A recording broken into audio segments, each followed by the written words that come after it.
Hello, AKA Patters. Welcome to another episode, another Monday drop. I don't know. I got like that much time to get this video to you before 12 midnight. Will it be done? Because we have 3 issues to go through, and we have 3 issues of this book, AKA Patters, AKA Pad 6-9, known through the multiverse as the Eclectic One. Me, Peter A. DeLuca, AKA Pad.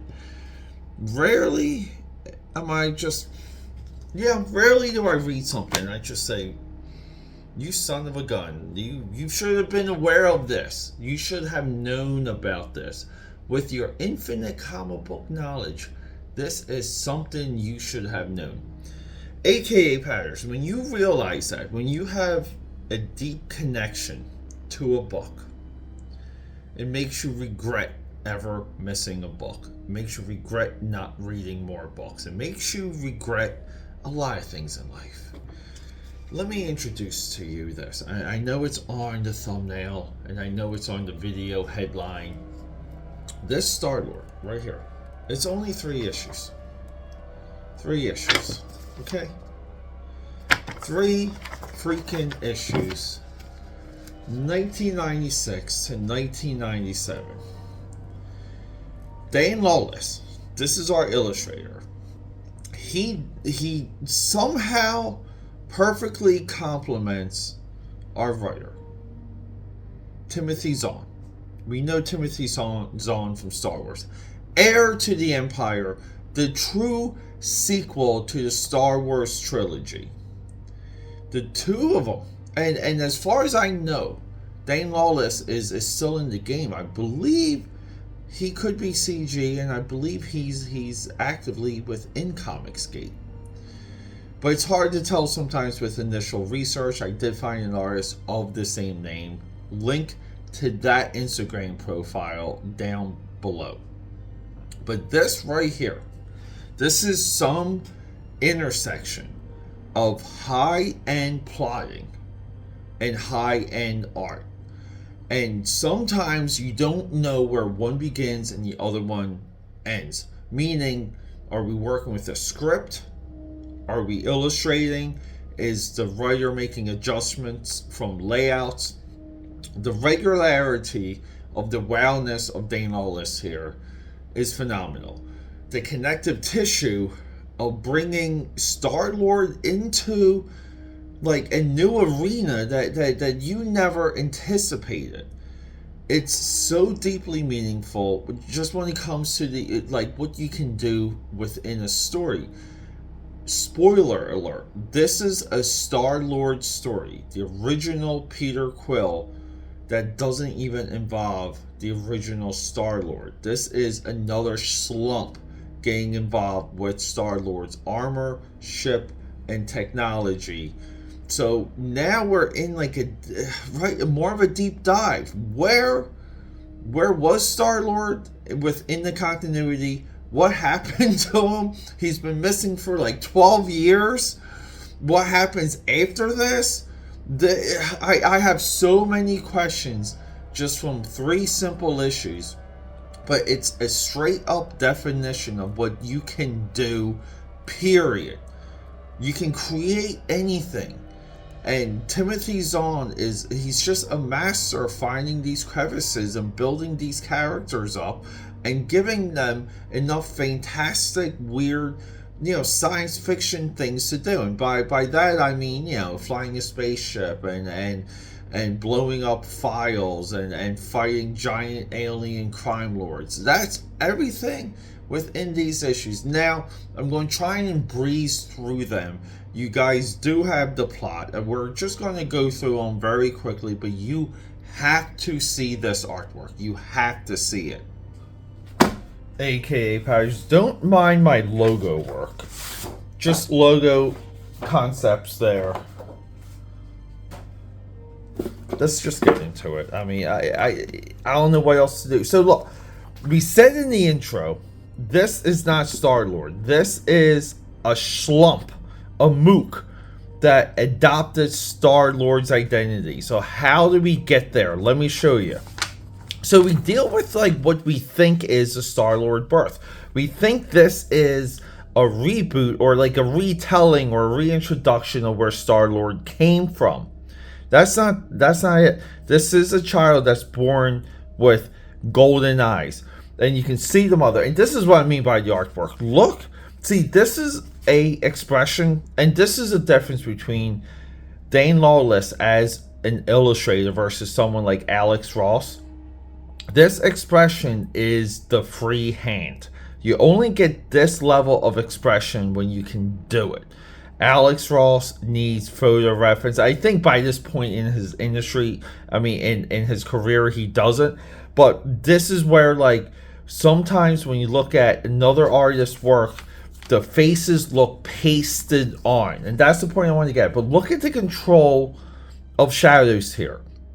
We have a father, we have a mother. They decide to enter their son into the psychic lifestyle. Basically, the son's a psychic and a telepath because he's got these golden eyes. So they basically are like, we know his path. He only has one path, and that's to become like almost like a psychic judge, assisting universal justice. Okay, so they teach him everything good. That's almost like their purpose, and you really see some of the cool, like even this fishing rod here. I get it. It's wacky. It's science fiction-y, but it just works. And Dane Lawless here, he does a lot of wrapped sectional armor that just pays off. And a lot of times when you're working on deadlines and you just have to put things onto the page or the paper, wrapped sectional armor is a home run for that science fiction feel. Yeah, so essentially the kid goes through school. We learn that he's not gifted. He's almost like a low-level psychic. He's so low on the chart that they graduate him just to get rid of him. But they send him to like an outpost, and as soon as he gets to the outpost, he wakes up alone in the forest. And it's almost like they don't really reveal where that came from, but this is the writing here, because we have to kind of start the adventure. Our hero wakes up abandoned in the woods, and he sleepwalked. Now we don't really know, because really what happens is he comes across Star-Lord's sentient ship, and he comes across this hot hologram girl, like right here. So he puts his hand right through her. And he quickly realized, I mean, look at the facial expressions here. But he quickly realizes he has a psychic connection, and he's trained, and he's kind of part psychic, but he's able to communicate telepathically to this hologram. So the two of them are linked, and here, this is like we get our only shots of the original Star-Lord here. And I didn't even know, but the Star-Lord was gifted his powers by the Master of the Sun. And the Master of the Sun, just like any old mystical wizard in superhero lore or science fiction lore, he gets killed, leaving Star-Lord the only one with the power. And then that's it. Then we're back to Schlumpy over here, getting on with his adventure. But look at the illustrations. I mean, I love we talk about this, how when you flip through a comic book, you should be able to identify the locations in either shadows, design, tone, and color. Look how quickly we know we're in a separate environment, right?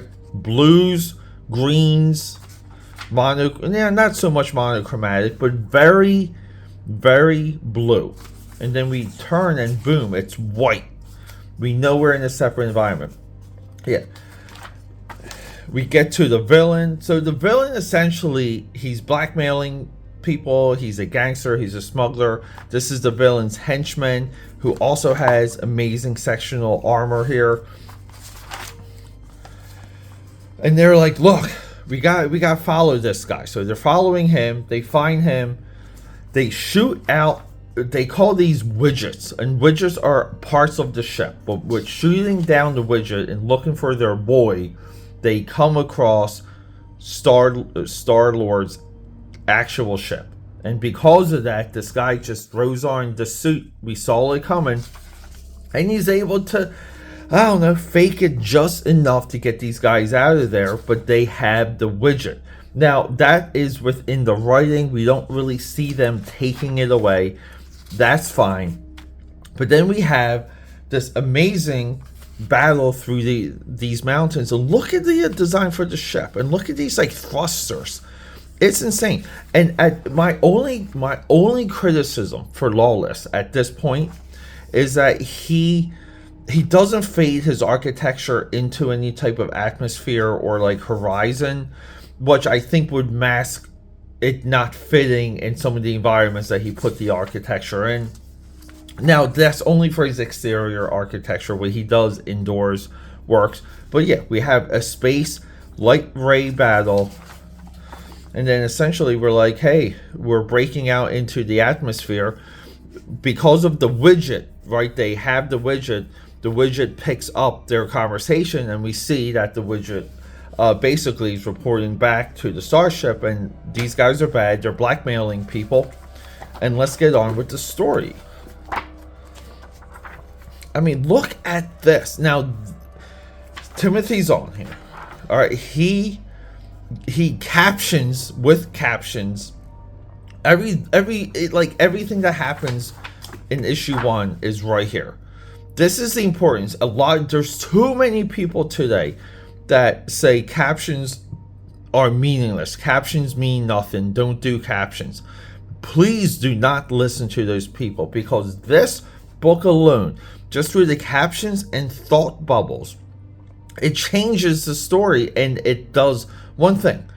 You're here, right? So you see that? It pulls you in.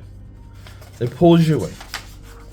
So we have why we this is why we read comics. We have a gun that shoots elementals. It shoots like water, earth, air, and fire. That's Starlord's super weapon. People, the actual Starlord is way better than anything we got in the movies, by the way. But look at this shot, though. Look at this shot. This is, I mean, I want to say, is he using pastel pencils? Is he using acrylics? We can guess it's hybrid, but his material allows little mistakes.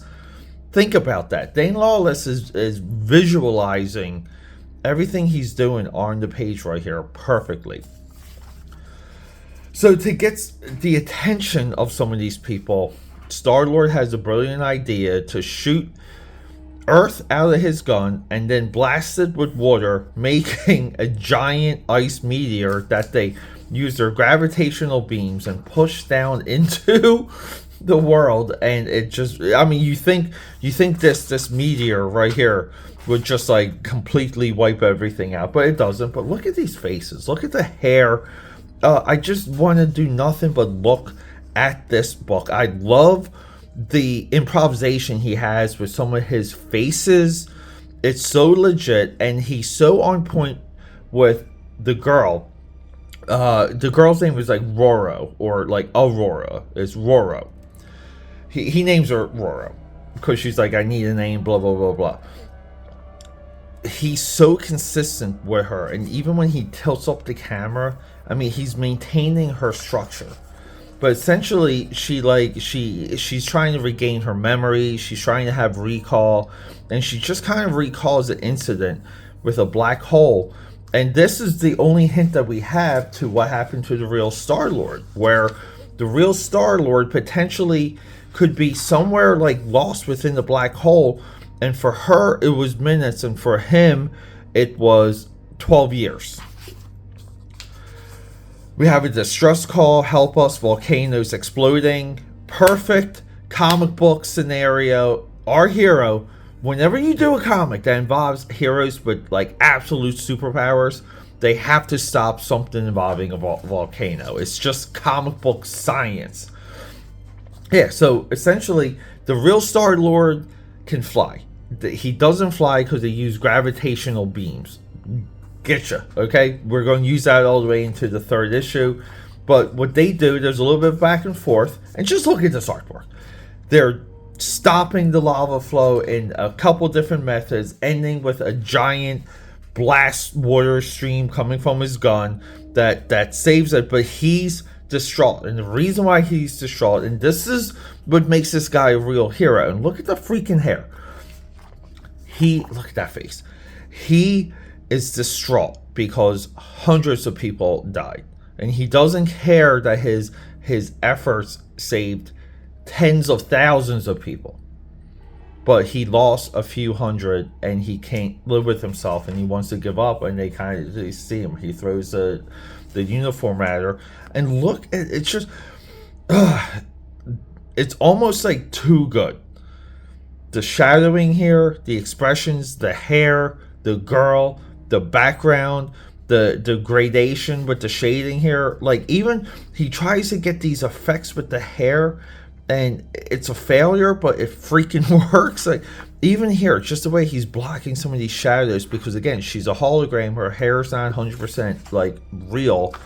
But look at some of this rendering. If you're not jealous, if you're not blown away, you don't have eyeballs. But yeah, we get to a space battle. We're back to our gangster bad guy here. And we have a new feature now with Roro. She can morph the ship, and she can morph herself. We get a space battle. She shoots down everyone, just nukes everyone. And then we have, great, we know your new powers. Let's get these guys, because we have to get the widget, because we find out that the bad dudes, let's just flip there real quick. The bad guys real quick, right here, like this mother effer. They want to reverse engineer the technology of the widget to build their own armada, and at this point they're trying to capture Starlord and capture the ship so they can use Starlord's technology. With that, Roro transforms herself and the ship into something that can get them closer to the city. They dock in the city. He goes, so this is like basically spy movie now. She's in his head. They talk telepathically. She guides him through everything. You know, she forges his ID card. Now he touches the guy, and he's able to pick up quick details about cleaning these vents, and he answers questions before they're asked, that sort of thing. And then we have the other good widget dropping off his gun. He throws on the uniform. Now here's the other great thing. You guys remember, like, some of this? Look, when he comes off of the docking bay here, he's a superhero. The alter ego. He's using his alter ego to move through the system. What happened to alter egos? Frustrating. And now we're connecting the gravitational beam to Starlord here, and the way how this docking bay works is that it's like hundreds of stories up and down, and they kind of just like float the ships there, and they can kind of like pop the ships up and down to almost like an elevator, you know, anti-gravitational elevator, to get the ships to where they have to be relatively quick. We have a little bit of a battle. They shoot up their disguise ship. They fake, because Roro is also inside the ship, and she's also running the control panels for the dock. So they're like almost able to like fake their deaths or exit, and then transform the ship into Starlord's ship just in time. Just in time for him to go through a room of people, use his gun more, and then meet the room full of villains, which is our big guy here, our other big guy, his henchmen. And look at Starlord's face. It's too good. But we have a space battle, we have a negotiation, and Starlord just wants to drop the bomb. He wants to drop the bomb to this white big-headed dude that this guy is actually a psychic, and he somehow found a way to change the color of his eyes. Like in that first issue, his eyes are supposed to be gold, but they're blue.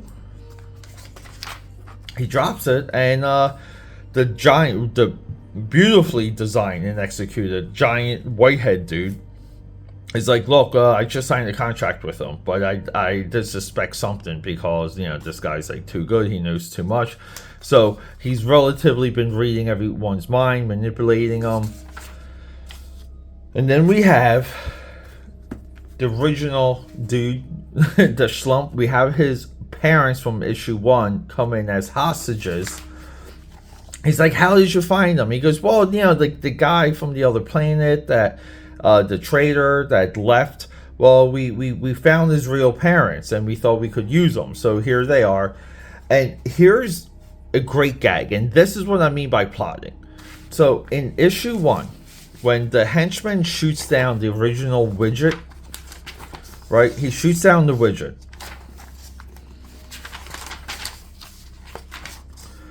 And they kind of explain it that he has like snap reflexes. Like, he just has like a trigger snap reflex and he's able to shoot down the widget. He does it again here, but what he blows up is the files he was blackmailing this guy with. So with that, the contract that they had is now void. You see him freaking out. And then there it is. No contract. Take him to the detention. Everyone's free, and here we go. Timothy Zahn. Just know that name because we have a amazing moment here.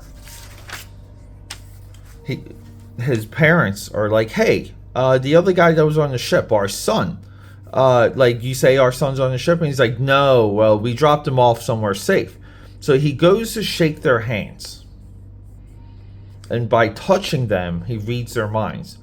And they both know this is their son. Let that sink in. That's called plotting, people.